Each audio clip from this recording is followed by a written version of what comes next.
नमस्कार दोस्तों, गोदी मीडिया ने विपक्ष के नेताओं के खिलाफ सुपारी लेकर उन पर निशाना साधने की तमाम हदों को पार कर दिया है। और दूसरी तरफ विपक्षी कांग्रेस उदयपुर का जो आतंकवादी है जिसने कन्हैया लाल को मौत के घाट उतार दिया, उस आतंकवादी की भारतीय जनता पार्टी के नेताओं के साथ तस्वीरों को कांग्रेस साझा कर रही है, मगर गोदी मीडिया के कान पर जूं तक नहीं रेंग रही है। सबसे पहले दोस्तों, यह है जी न्यूज का एक कार्यक्रम डीएनए, और इस कार्यक्रम में यह दावा किया गया था कि राहुल गांधी ने दरअसल उदयपुर के आतंकवादियों को बच्चा बताया था। दरअसल राहुल गांधी वायनाड पे थे और उनके दफ्तर पर एक संस्था ने हमला किया था। जिस संस्था ने राहुल गांधी के दफ्तर पर हमला किया था उसके बारे में राहुल गांधी कह रहे थे कि भाई बच्चे हैं, उन्हें जाने दीजिए। तो देखा आपने।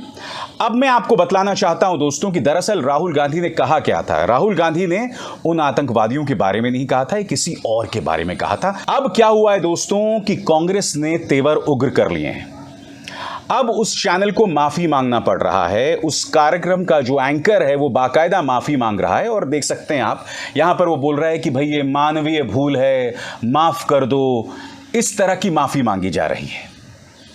मैं आपसे एक सवाल पूछना चाहता हूं, ऐसा क्यों होता है कि इस तरह की इंसानी गलती इन न्यूज चैनल से विपक्ष को लेकर ही होती है? ऐसा क्यों है कि इनके निशाने पर हमेशा माइनॉरिटीज होते हैं, वो लोग होते हैं जो कि इस सरकार से सवाल उठाते हैं? ऐसा क्यों है, मैं जानना चाहता हूं।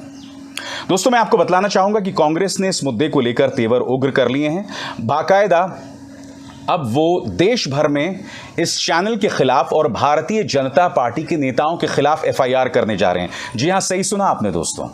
भारतीय जनता पार्टी के नेताओं ने इस झूठी जानकारी को शेयर किया। सबसे पहले मैं आपको बतलाना चाहूंगा कि कांग्रेस के प्रवक्ता पवन खेरा ने क्या कहा है आपकी स्क्रीन पर। वो तमाम भाजपा नेता जिन्होंने राहुल गांधी का फेक वीडियो प्रसारित किया, वे देश भ्रमण को तैयार रहें। उन्हें कई शहरों की अदालतों के चक्कर लगाने होंगे। आगे पवन खेरा क्या कहते हैं, और जिस एंकर वह चैनल ने झूठ चलाया वो भी एक कठोर कानूनी कार्रवाई के लिए तैयार हो जाएं। पवन खेरा आगे क्या कहते हैं आपकी स्क्रीन पर। हमारी शराफत को हमारी कमजोरी मानने की गलती करने से पहले सोचना चाहिए था। यह मुद्दा यहीं समाप्त नहीं हो जाएगा बंधु। और मैं उम्मीद करता हूं कि जो बात यहां पवन खेरा कह रहे हैं वो सही साबित होगा, क्योंकि हमारे सामने न्यूज़ 18 का वो पत्रकार है जिसने सरासर झूठी खबर प्रचार प्रसार की थी, जिसने ये कहा था कि भाई अलवर के अंदर जो मंदिर गिराया गया था 300 साल पुराना, और वो मंदिर किसने गिराया था? नगर पालिका ने, जिसमें 99% सदस्य भाजपा के थे। उस एंकर ने कहा था कि वो जो मंदिर गिराया था वो जहांगीरपुरी के बुलडोजर प्रकरण के प्रतिशोध में थी। उसके खिलाफ 3 केसेस दर्ज हुए, मगर इतनी ढिलाई से अशोक गहलोत सरकार ने काम किया कि जिसका कुछ कहा नहीं जा सकता। अब मैं आपको बतलाना चाहूंगा कि इस पर सुप्रिया श्रीनेत ने क्या कहा है आपकी स्क्रीन पर। राहुल गांधी की केरल में अपने दफ्तर पर एसएफआई कार्यकर्ताओं द्वारा हमला करने वालों को माफ करने की बात को जी न्यूज उदयपुर हत्याकांड के दोषियों को माफी के रूप में दिखाता है। इस फेक न्यूज को भाजपा नेता सोशल मीडिया पर फैला रहे हैं। कानूनी कार्रवाई होगी, पर पहले सच देखिए, वो सच जो मैं आपको कार्यक्रम की शुरुआत में बतला चुका हूं। और इस मुद्दे पर कांग्रेस ने बीजेपी पर कड़ा प्रहार किया है। आपके स्क्रीन पर कांग्रेस नेता जयराम रमेश, और ये हैं भाजपा अध्यक्ष जेपी नड्डा। जयराम रमेश ने जेपी नड्डा को यह खत लिखा है जिसमें उन्होंने भारतीय जनता पार्टी को चेतावनी दी है। जेपी नड्डा को यह याद दिलाया गया है कि आपके पार्टी के नेता एक फर्जी खबर का प्रचार प्रसार कर रहे हैं। साफ तौर पर कांग्रेस ने कहा है कि हम आपके खिलाफ एक्शन लेंगे। साथ ही यह भी कहा है बीजेपी से कि आप अपनी गलती के लिए माफी मांगें। मगर जो भारतीय जनता पार्टी अपनी हरकतों के लिए कभी भी कटघरे में नहीं रहती है, क्या उसके अध्यक्ष माफी मांगेंगे इस गुनाह के लिए, इस झूठ के लिए? दोस्तों, अब मैं आपको एक एक करके बतलाना चाहता हूं कि किस किस भारतीय जनता पार्टी के नेता ने यह झूठ जो है आपके सामने रखा, जो अब आपके स्क्रीन पर एक एक करके आ रहा है दोस्तों, जो अपने आप में बहुत ही ज्यादा शर्मनाक है। सबसे पहले दोस्तों मैं चाहूंगा आप भोपाल की सांसद प्रज्ञा को सुनिए। वो उस झूठ को किस तरह से देश की जनता के सामने रख रहे हैं। 30 सेकंड का उनका बयान है, सुनिए ध्यान से किस तरह से वो इसका प्रचार प्रसार कर रहे हैं। कोई भी धर्मी नहीं कर सकता, क्योंकि वो इस देश को लूटने के लिए बने हैं। उनका आपने देखा होगा कि उसका कत्ल करने के बाद, उसकी गर्दन काटने के बाद उन्होंने देश को क्या संदेश दिया। ये पाकिस्तान से यहाँ विराजमान किए गए वो आतंकवादी हैं जिनका संरक्षण बड़े बड़े कांग्रेसी नेता करते हैं, इसलिए कांग्रेस से बचना चाहिए। अब दोस्तों, डॉक्टर भोला सिंह जो कि सांसद हैं दोस्तों, वो कह रहे हैं आपके स्क्रीन पर, उदयपुर के दरिंदे राहुल गांधी के लिए बच्चे हैं और राहुल गांधी के अनुसार क्षमा कर दिया जाना चाहिए। सरासर झूठ। साध्वी प्रज्ञा ठाकुर आप देख चुके हैं। इसके बाद अजय सहरावत, बेशर्मी, बेहूदगी और संवेदनहीनता से भरा राहुल गांधी। आगे देखिए दोस्तों, कमलेश सैनी बीजेपी से, लड़के हैं गलती हो जाती है वालों के अपग्रेडेड वर्जन राहुल गांधी, जिनका कहना है बच्चे हैं जिनसे गैर जिम्मेदाराना तरीके से कत्ल हो जाता है। अरे राहुल गांधी जी, जरा अपने परिवार से पूछिएगा कि जिम्मेदारी से कत्ल होता कैसे है। देश में आतंकवाद की जननी है कांग्रेस। यहां पर भी कमलेश सैनी जो भाजपा से हैं सरासर झूठ बोल रहे हैं। आपके सामने सुब्रत पाठक जो कि कमलेश सैनी ने जो कहा है हूबहू उसकी बात आपके सामने रख रहे हैं। अब आपके सामने दोस्तों राज्यवर्धन राठौर। सबसे पहले इस झूठ का प्रचार प्रसार इस शख्स ने किया भाजपा के तमाम नेताओं में। राज्यवर्धन राठौर क्या कह रहे हैं आपकी स्क्रीन पर। दुख की बात यह है दोस्तों, इस आदमी की पृष्ठभूमि सेना की है। इस आदमी ने ओलंपिक्स में देश का नाम रोशन किया है, मगर मैं नहीं जानता हूं कि भाजपा में शामिल होने के बाद लोगों को दरअसल हो क्या जाता है। क्या कहा था, उदयपुर हो या वायनाड, जेएनयू में अफजल हम शर्मिंदा हूं और भारत तेरे टुकड़े होंगे गैंग के साथ खड़ी होने रहने वाली कांग्रेस का चरित्र वही रहता है। जिहादी आतंक की विषबेल का बीज किसने बोया, किसने सींचा, खुद सोचिए।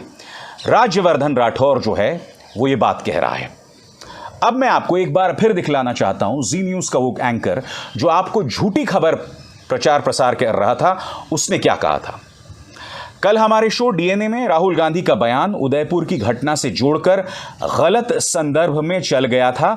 यह एक मानवीय भूल थी जिसके लिए हमारी टीम क्षमा प्रार्थी है। हम इसके लिए खेद जताते हैं। दोस्तों, आपको समझना पड़ेगा यह बात कि दरअसल ये हो क्यों रहा है। ऐसा नहीं है कि उस न्यूज चैनल को पता नहीं होगा कि दरअसल राहुल गांधी किसके बारे में वो बयान दे रहे थे, मगर उस झूठी खबर का असर क्या हुआ मैं आपको बताता हूं। जैसे ही जी न्यूज ने उस झूठी खबर का प्रचार प्रसार किया, इसके क्लिप बन गए और वो क्लिप लाखों करोड़ों व्हाट्सएप में फैलाए जा चुके हैं। क्या आप जानते हैं कि भारतीय जनता पार्टी संचालित जो व्हाट्सएप ग्रुप्स हैं, यानी कि जो व्हाट्सएप ग्रुप्स खुद भाजपा डायरेक्टली या इनडायरेक्टली चला रही है, उसकी संख्या कितनी है या उससे कितने लोग जुड़े हुए हैं। भाजपा के एक नेता बता रहे थे कि इससे करीब 17 से 20 करोड़ के आसपास लोग जुड़े हुए हैं। जी न्यूज की उस झूठी क्लिप को अब तक कई जगहों पर इसका प्रचार प्रसार हो चुका होगा। अब जी न्यूज उसके लिए माफी मांग रहा है तो किसको क्या फर्क पड़ने वाला है, क्योंकि झूठी खबर आप चला चुके हैं और इनका जो टारगेट ऑडियंस है वो पहले से ही राहुल गांधी से नफरत करता है, कांग्रेस से नफरत करता है और कई ऐसे लोग हैं जो हाशिए पर हैं या जो लोग जिनकी कोई राय नहीं है ना कांग्रेस के बारे में ना बीजेपी के बारे में, मगर इनको भी ये झूठी क्लिप जा चुकी है, यानी उन्हें भी झूठ परोसा जा चुका है जी न्यूज की उस क्लिप के जरिए। अब आप समझ रहे हैं कि झूठ के नाम पर भारतीय जनता पार्टी दरअसल करती क्या है। मगर आज मैं कुछ और कहना चाहता हूं। यहां तो आपने देखा कि राहुल गांधी को एक झूठ के जरिए टारगेट किया गया। कांग्रेस क्या कह रही है आप जानते हैं। कांग्रेस ये कह रही है कि जिस आदमी ने उदयपुर की आतंकवादी घटना को अंजाम दिया वो भारतीय जनता पार्टी के नेताओं के साथ दिख रहा है। कोई सेना वाला है भाजपा माइनॉरिटी सेल से जुड़ा हुआ, उसके साथ वो आतंकवादी दिखाई देता है। फिर भाजपा के जो वरिष्ठ नेता हैं गुलाब चंद कटारिया, उनके साथ भी वो दिखाई देता है। क्या कहना है कांग्रेस का, सुनिए। भारतीय जनता पार्टी का कार्यकर्ता रियाज अटारी, गुलाब चंद कटारिया पूर्व राज्य गृह मंत्री, के कार्यक्रमों में लगातार शामिल होता है। भारतीय जनता पार्टी के स्थानीय नेता अपनी फेसबुक पोस्ट में रियाज भाई, हमारे भारतीय जनता पार्टी के कार्यकर्ता रियाज भाई कहकर संबोधित करते हैं। ये चल क्या रहा है इस देश में? माजरा क्या है? पुलवामा में सवाल उठे थे कि 350 किलो आरडीएक्स कैसे पहुंचा। डीएसपी दविंदर सिंह का नाम हम सब जानते हैं, उसको चुपचाप से नौकरी से बाहर कर दिया, नो इंक्वायरी, कि राष्ट्र हित में नहीं है, इसके खिलाफ इंक्वायरी करना आपको याद है? ये क्या हो रहा है इस देश में? कौन करवा रहा है ये सब? एक के बाद एक दुर्घटनाएं होती हैं, एक के बाद एक हमले होते हैं, और सवाल ज्यों के त्यों, कोई जवाब नहीं, कोई उत्तर नहीं। प्रधानमंत्री चुप, गृह मंत्री चुप।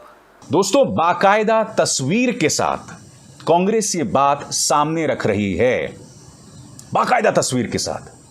थोड़ी देर के लिए कल्पना कीजिए, उन दो आतंकवादियों में से अगर किसी की भी तस्वीर कांग्रेस के किसी नेता के साथ होती तो अब तक गोदी मीडिया ने राहुल गांधी और सोनिया गांधी को एक तरह से उल्टा लटका दिया होता, उन्हें तक आतंकवादी करार दिया होता। मगर आपके सामने हकीकत है दोस्तों, बाकायदा उस आतंकवादी की कथित तौर पर भाजपा के नेताओं के साथ तस्वीर है, इसकी कोई चर्चा भी नहीं है। मैं एक बात स्पष्ट कर दूं, इस पर मेरी क्या राय है। आपने देखा होगा कि मैंने अब तक उन आतंकवादियों की फोटो अपने चैनल पर नहीं दिखाई है, आज भी नहीं दिखा रहा हूं। क्यों नहीं दिखा रहा हूं मैं आपको? उसका मकसद साफ है कि मैं नहीं चाहता हूं कि वो जो आतंकवादी कर रहे हैं, मैं उसके प्रोपेगेंडा को किसी भी तरह का सहयोग दूं। दूसरी बात, मेरा यह भी मानना है कि अगर कोई आतंकवादी किसी नेता के साथ दिखाई देता है तो वो गलती उस नेता की नहीं है, क्योंकि वो नेता तो किसी के साथ फोटो खिंचवा रहा है ना। अब वो ये थोड़ा ना जानता है कि भविष्य में वो कोई आतंकवादी हमला करने वाला है या कोई क्राइम करने वाला है। आपको याद होगा मध्य प्रदेश में भी आईएसआई के, पाकिस्तान के कुछ जासूस निकले थे जो भाजपा के प्रचार तंत्र से जुड़े हुए थे, उनकी फोटो शिवराज सिंह चौहान के साथ थी। अब कल्पना कीजिए इसी तरह से आईएसआई का कोई जासूस या पाकिस्तान का कोई जासूस कांग्रेस के नेता के साथ दिखाई देता, तब ये मीडिया क्या करती? तो कहने का अर्थ यह है, अगर ये अपराधी, अगर ये आतंकवादी किसी राजनेता के साथ दिख रहे हैं, उसमें गलती उस राजनेता की नहीं है। इसलिए कांग्रेस जो मुद्दा उठा रही है, राजनीतिक तौर पर उसे उठाने का पूरा हक है, और मैं चाहूंगा एनआईए इसकी जांच करे कि इसके पीछे क्या है, क्यों इसके तार भाजपा के साथ जुड़ रहे हैं, इसकी जांच की जाए। मगर अभी हम इस निष्कर्ष पर नहीं पहुंच सकते हैं कि उन आतंकवादी घटनाओं के पीछे या उन आतंकवादियों के पीछे भाजपा का हाथ था, और उसके तर्क मैं आपको थोड़ी देर पहले बता चुका हूं। क्योंकि आप किसी के साथ अपनी फोटो खिंचवा सकते हैं और आप भविष्य में नहीं जानते कि वो आदमी क्या हरकत करेगा। इसलिए मैं आपके सामने बात पूरे लॉजिकली, तर्क के साथ, वाजिब तरीके से रखने का प्रयास कर रहा हूं। मगर मैं आपके सामने मीडिया का दोहरा मापदंड दिखा रहा हूं। एक तरफ राहुल गांधी के खिलाफ झूठी खबर का प्रचार प्रसार, मगर दूसरी तरफ आप देख रहे हैं किस तरह से जब भाजपा का कोई नेता इन आतंकवादियों के साथ दिखाई देता है, उसकी चर्चा तक नहीं होती। उल्टा, जैसे कि मैंने कहा, अगर इनमें से कोई भी आतंकवादी किसी कांग्रेस के नेता के साथ होता तो अब तक कांग्रेस को सूली पर चढ़ा दिया गया होता। तो एक तरह से कहा जा सकता है दोस्तों, मीडिया का ये दोहरा मापदंड जो है वो उसकी विश्वसनीयता तो खत्म कर ही रहा है, मगर देश के अंदर माहौल को बर्बाद कर रहा है और विपक्ष को इस तरह से बदनाम किया जा रहा है। अभिसार शर्मा को दीजिए इजाजत। नमस्कार। स्वतंत्र और आजाद पत्रकारिता का समर्थन कीजिए, सच में मेरा साथी बनिए। बहुत आसान है दोस्तों, इस ज्वाइन बटन को दबाइए और आपके सामने आएंगे ये 3 विकल्प, इनमें से एक चुनिए और सच के इस सफर में मेरा साथी बनिए।